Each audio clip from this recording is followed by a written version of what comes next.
कविता, कविता, आजा। अरे काजल तुम? हाँ आजा, मैं कॉलेज ही जा रही हूँ, चल आजा साथ चलते हैं। काजल के बार बार कहने पर कविता उसकी कार में बैठ गई। उस महंगी कार को काजल का ड्राइवर चला रहा था और पीछे काजल और कविता बैठी थी। अरे वाह यार काजल, तेरी गाड़ी तो बहुत शानदार है। हाँ मेरे पापा की है, वो आज फैक्ट्री नहीं गए तो उन्होंने ड्राइवर भैया से कहा कि मुझे कॉलेज छोड़ाए। सही है यार, मैं तो इतनी महंगी कार में पहली बार बैठी हूँ। अरे अब तो बैठते ही रहेंगे, अब तुम मेरी दोस्त बनोगी। काजल और कविता एक ही कॉलेज में पढ़ते थे। अभी 4-5 दिन पहले ही उन्होंने एडमिशन लिया था। धीरे धीरे काजल और कविता बहुत अच्छी सहेलियां बन गई। वैसे काजल बहुत ही अमीर घर से थी। उसके पापा राजीव सिंह कई फैक्ट्रियों के मालिक थे, जबकि कविता बहुत ही साधारण घर से थी। उसके पिता एक छोटे किसान थे, मगर फिर भी उन्होंने पाई पाई जोड़कर कविता का एडमिशन शहर के सबसे अच्छे कॉलेज में कराया था। काजल की अच्छी बात यह थी कि उसे अपनी अमीरी पर घमंड बिल्कुल नहीं था। फिर एक दिन, कविता जरा सुनना। हाँ क्या हुआ, बता। देखना ये घड़ी कैसी लग रही है। अरे वाह, ये तो बहुत प्यारी है। ये मैंने तेरे लिए ली है, जरा पहनकर दिखा। नहीं यार, मैं कैसे इतनी महंगी घड़ी। चुप कर और चुपचाप पहन ले, और ज्यादा मत सोच। जब तेरा मन करे तो मुझे भी दे देना कुछ। पर मेरे पास तुझे देने के लिए कुछ भी नहीं है। चल बहानेबाज, अभी मत दे पर कभी तो दे देना। अच्छा ठीक है। गुजरते वक्त के साथ दोनों की दोस्ती और गहरी होती गई। दोनों का ज्यादातर वक्त एक दूसरे के साथ ही बीतता था। और फिर एक दिन, कविता ये लड़का कौन है यार, इससे पहले तो कभी नहीं देखा इसे। कौन, वो हैंडसम? सच में बड़ा कूल दिखता है यार। उनका नाम आकाश है और वो हमारे सीनियर है पगली। तो क्या हुआ? ओए जरा कंट्रोल में। मैंने सुना है कि बड़ा ब्रह्मचारी टाइप लड़का है। कॉलेज की सारी लड़कियां उस पर फिदा हैं, पर वो किसी को घास नहीं डालता। अच्छा तो तू देख, अब इसकी तपस्या तो काजल नाम की ये अप्सरा ही भंग करेगी। हट बेशर्म कहेंगी। आकाश पर काजल का दिल आ गया था। शुरू में उन दोनों में हाय हलो हुई और फिर धीरे धीरे उनमें प्यार भी हो गया। काजल को उसका प्यार मिला तो कविता बहुत खुश हुई।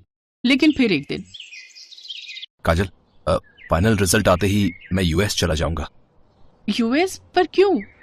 वहां मेरी प्लेसमेंट हो गई है और जिस कंपनी ने मुझे हायर किया है वो चाहती है कि मैं पहले यूएस में उनके हेडक्वार्टर में 1 साल काम करूं और सीखूं, और फिर वो मुझे इंडिया वापस भेजेंगे। पर मैं 1 साल कैसे रहूंगी तुम्हारे बिना? कहते हैं सब्र का फल मीठा होता है पगली। अरे तू कब आई? जब तुम दोनों आशिकी फरमा रहे थे। सुन, जाने दे आकाश को, वो वहां नहीं जाएंगे तो जॉब कैसे लेंगे? क्यों, मैंने सही कहा ना? बिल्कुल सही। काजल बस 1 साल दे दे मुझे, फिर मैं तुम्हारे पापा से तुम्हारा हाथ मांगने आऊंगा। ठीक 1 महीने बाद आकाश काजल से विदा लेकर विदेश चला गया। काजल उसे याद करती और हसीन सपने बुनती, लेकिन होनी को तो कुछ और ही मंजूर था। अचानक काजल ने कॉलेज आना बंद कर दिया। उसका फोन भी बंद आ रहा था। कविता को उसकी चिंता होने लगी तो एक दिन वो काजल के घर ही पहुंच गई। वहां उसका सामना काजल के पिता राजीव सिंह से हुआ। कौन हो तुम और क्या चाहिए? जी मैं वो काजल की दोस्त हूँ, उसे कुछ नोट्स देने आई थी। नोट्स? उनकी कोई जरूरत नहीं है, अब हो गई काजल की पढ़ाई। पर अभी कैसे, अभी तो लास्ट सेमेस्टर बाकी है ना अंकल। कह दिया ना तो कह दिया, चली जाओ यहां से और दोबारा कभी मत आना। कविता को कुछ समझ नहीं आ रहा था। वो उदास होकर वहां से जाने लगी, लेकिन घर के बाहर निकलते ही उसकी तरफ एक कागज की बॉल गिरी। कविता ने उस कागज को खोलकर देखा तो लिखावट काजल की थी। मुझे बचा ली कविता, प्लीज। कविता को समझ आ गया था कि कुछ तो गड़बड़ जरूर है, लेकिन उस वक्त वो चुपचाप वहां से चली गई। फिर अगले दिन एक औरत घूंघट ओढ़े और हाथ में झाड़ू लिए काजल के घर में दाखिल हुई। किसी ने उसे अंदर आने से नहीं रोका। असल में घूंघट के अंदर कविता थी, जो काजल के घर में काम करने वाली बाई बनकर आई थी। घर में आते ही उसने काजल को ढूंढना शुरू कर दिया और जैसे तैसे वो काजल के कमरे तक पहुंची गई। लेकिन कमरे का नजारा देखकर कविता हैरान रह गई। काजल का मुंह और हाथ पैर बंधे हुए थे।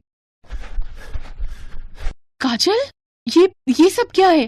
किसने किया ये? कविता तू आ गई, भगवान का शुक्र है। कविता, मेरे पापा ने मेरा सौदा कर दिया है। तू तो जानती है ना कि मैं और आकाश एक दूसरे से कितना प्यार करते, पर मेरे पापा अपने बिजनेस पार्टनर से मेरी शादी कराना चाहते हैं। वो 55 साल का बुढ़ा है। उसने अपनी पहली पत्नी को मार दिया था और वो मुझे भी मार देगा। हैं? पर तेरे पापा वो ऐसा कैसे कर सकते हैं तेरे साथ? उन्होंने उस बुड्ढे से बहुत बड़ा लोन लिया था जिसे वो चुका नहीं पाए, और पैसों के बदले अब वो मुझे सौंपने वाले उस बुड्ढे को। इतना कहकर काजल फूट फूट कर रोने लगी, लेकिन कविता तैयार थी अपनी सहेली को इस मुसीबत से निकालने के लिए। उसने तुरंत दिमाग दौड़ाया और अपनी साड़ी उतारकर काजल को पहना दी और खुद काजल के कपड़े पहनकर उसकी जगह बैठ गई। फिर कविता की जगह काजल आराम से घर से बाहर निकल गई। फिर कुछ देर के बाद, कौन है? अरे कमिश्नर साहब, आप यहाँ? क्या हुआ? क्या बात है? मुझे आपके घर की तलाशी लेनी है। पर तलाशी क्यों? क्योंकि मुझे खबर मिली है कि आपने यहाँ किसी लड़की को कैद करके रखा है।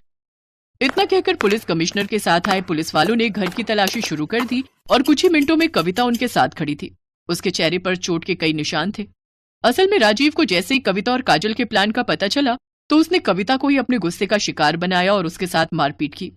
लेकिन अब वो अपना किया भुगतने वाला था। पुलिस ने फौरन राजीव को गिरफ्तार कर लिया। उधर आकाश को जैसे ही इन सब की खबर मिली तो वो भागा भागा यूएस से इंडिया आ गया और फिर कविता ने एक मंदिर में आकाश और काजल की शादी कराई। थैंक यू कविता, अगर तुम ना होती तो। अरे ऐसे कैसे नहीं होती मैं? मेरी सहेली को जब भी मेरी जरूरत होगी मैं हमेशा उसके साथ खड़ी रहूंगी। इतना कहकर कविता ने काजल को गले से लगा लिया और काजल बस यही सोच रही थी कि जो तोहफा कविता ने उसे दिया है क्या वो कभी उसकी बराबरी कर पाएगी।